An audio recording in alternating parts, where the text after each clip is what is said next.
Bonjour Alexis Roche. Alexis Roche, vous êtes maître de conférence, habilité à diriger la recherche à l'IAE Lyon School of Management, donc Université Jean Moulin Lyon 3. Et papier dans la rime, RIMHE pour les intimes que connaissent bien les enseignants-chercheurs de gestion. Et définition de 2 systèmes dialectiques de reconnaissance présents au sein des organisations. Là, vous avez été dur avec le titre. Hein. Ah oui, donc c'est pour dire, en fait, en caricaturé, qu'il y a 2 systèmes de reconnaissance dans les entreprises. La dialectique, ça veut dire qu'en fait, ils sont simultanément présents et puis on a une tendance à aller vers l'un ou l'autre système. Et ça, c'est en fonction des pratiques consolidées des managers. C'est-à-dire que plus de gens vont pratiquer dans un système ou dans l'autre, ça va donner la culture ou l'orientation générale. Et ce qui est intéressant, c'est qu'on peut travailler dessus aussi pour peut-être changer la tendance. Changer le curseur. Changer le curseur du système. Alors, ces 2 systèmes, présentez-les-nous. Alors, il y a un système qui est plutôt un système de reconnaissance limité, voire un petit peu forcé. C'est-à-dire, il est plutôt centré sur une affaire plutôt égocentrée, c'est-à-dire, on va dire, en termes de reconnaissance limitée, de domination-soumission. Alors, les mots sont un petit peu forts, hein, mais c'est en gros quelqu'un qui va s'imposer aux autres. Donc, c'est très fréquent dans les organisations, c'est-à-dire, c'est plutôt le management du type autoritaire, avec le manager qui n'écoute pas le collaborateur, qui va plutôt, pour faire travailler le collaborateur, lui donner des directives assez claires et le récompenser et sanctionner. Donc c'est un système où on utilise des éléments de reconnaissance, mais qui sont plutôt orientés vers la récompense et la menace de sanction, et peut-être un petit peu des aspects de peur, en fait, puisque la sanction derrière. Donc appât du gain, et un petit peu la peur, carotte menace. Et le bâton. Voilà, c'est ça. La carotte et le bâton. Donc ça, c'est la reconnaissance limitée, qui amène quand même de la reconnaissance, puisque les gens, par exemple, vont avoir une augmentation de salaire ou la des carotte, primes c'est pas désagréable. Voilà, donc il en faut. Ouais.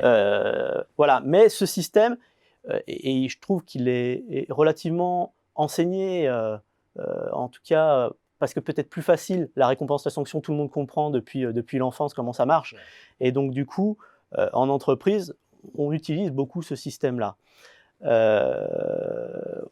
Et ça entraîne, on va dire, un peu des silences. Ça se caractérise par des silences dans l'organisation. Par exemple, dans une réunion d'équipe, le manager, le dirigeant, va ne faire que parler et il ne laisse pas la place à l'autre d'interagir. Il ne pose pas de questions, il n'est pas dans l'interaction. Et ça, c'est plutôt l'autre type de système qui est dans la reconnaissance réciproque. C'est-à-dire, ça nécessite de considérer l'autre et d'avoir une reconnaissance pour l'autre un peu comme un égal et pas... Dans la domination-soumission, c'est voilà. Alors que l'autre, c'est plutôt en fait comme un sous-traitant ou comme un objet productif que je paye pour faire, etc., etc. Donc dans la réalité, hein, c'est la caricature. Dans la réalité, on est toujours on fait des pratiques dans les deux systèmes. Donc l'autre système, il a plus aussi sur l'aspect relationnel. Donc j'ai défini 4 types de reconnaissance en fait.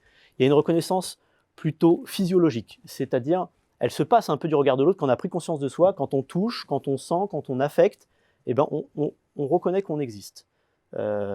Et donc, qu'est-ce que c'est l'inverse de ça? C'est par exemple le placard doré, c'est le collaborateur, si vous voulez le rendre fou, vous le mettez au fond du couloir, personne ne lui parle, etc.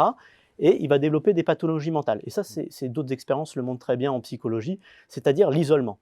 Et donc, la bonne pratique, c'est plutôt d'aller chercher le collaborateur et de le stimuler sur la voie, etc., et qu'il ait des interactions avec le plus de monde possible. La deuxième, qui est très articulée à la première, c'est justement ces relations. Donc c'est se parler, se regarder, se serrer la main, etc. Et dans la réciprocité, c'est-à-dire qu'il y a un échange qui se crée. Alors, c'est plus difficile cette réciprocité parce que ça nécessite des compétences relationnelles. Et moi, je dis souvent aux dirigeants, managers que j'accompagne dans les recherches-interventions, c'est qu'en fait, on n'apprend pas ça à l'école, beaucoup, les compétences relationnelles. Il y a la politesse, etc. On l'apprend dans de l'éducation, mais est-ce qu'on apprend à féliciter les gens? Est-ce qu'on apprend à faire des retours sur ce qu'a dit le client pour valoriser la personne? Est-ce qu'on apprend à donner du sens? Des fois, ce n'est pas si évident que ça. Donc, ça nécessite des capacités de négociation, parce que dès que vous laissez la possibilité à l'autre de parler, vous allez être obligé de négocier, parce qu'il ne va pas forcément dire ce que vous attendez. Il va peut-être dire le contraire de ce que vous dites. Oui. Donc, dans l'autoritarisme, en fait, en parlant, j'évite l'opposition. Alors qu'en parlant, si j'ouvre, le risque, c'est qu'on me contredise. Mais en fait, il faut voir le côté positif de la contradiction. C'est ce qui amène l'innovation et c'est ce qui amène que on peut faire progresser l'entreprise sur sa productivité. La parole du collaborateur, en fait, elle est riche. Il y a plein d'enseignements à en tirer. On utilise un peu la récompense aussi. C'est le troisième type. Donc, physiologique, ce que j'ai appelé physiologique, c'est le côté corporel. Relationnel, c'est la relation interpersonnelle avec les gens. Et récompense, c'est les primes, les salaires, les statuts aussi, les titres. Je vais être directeur, je vais être etc. On peut donner des titres, ça valorise les gens, etc. Donc c'est utilisé aussi dans la reconnaissance réciproque, mais c'est plutôt dans la reconnaissance liquidité, on focalise que sur ça, et il manque cette physiologie et cette relation. Et le dernier type de reconnaissance, c'est la reconnaissance accomplissement. Les gens, ils ont besoin de sens dans leur vie. Ils naissent et ils se demandent ce qu'ils font sur la Terre, en fait. Et donc, il faut leur donner du sens. Donc, il faut leur donner un cadre, quand même. Ce n'est pas l'autonomie totale. Des fois, on prône l'autonomie, l'entreprise libérée. Il faut quand même donner un cadre parce que c'est ce qui donne du sens, des objectifs. Et puis, quand ils atteignent l'objectif, ils sentent un accomplissement personnel. C'est la reconnaissance accomplissement. Et donc, ils se sentent valorisés. Et donc, le but, c'est de chercher, en fait, une utilité sociale. Donc, voilà, après, il y a des types d'entreprises, par exemple les associations, l'enseignement, le sanitaire médico-social, qui donnent plus de sens naturellement parce qu'en fait, ils sont plus valorisés socialement. Et donc, dans une entreprise où on est plus productif et peut-être la valorisation est plus dure, faut montrer en quoi l'objet qu'on fabrique, il a un apport pour nos clients, ce qui valorise la personne qui le fabrique. Et donc, il faut refaire le lien client avec les collaborateurs et développer le lien entre manager et collaborateur.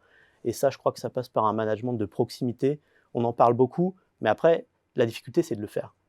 Les deux systèmes de reconnaissance dialectique au sein des entreprises, ou l'art de gérer sous tension. Voilà, pas tout l'un, pas tout l'autre. Et à un moment, il faut un peu de l'un et de l'autre. Merci à vous. Merci beaucoup.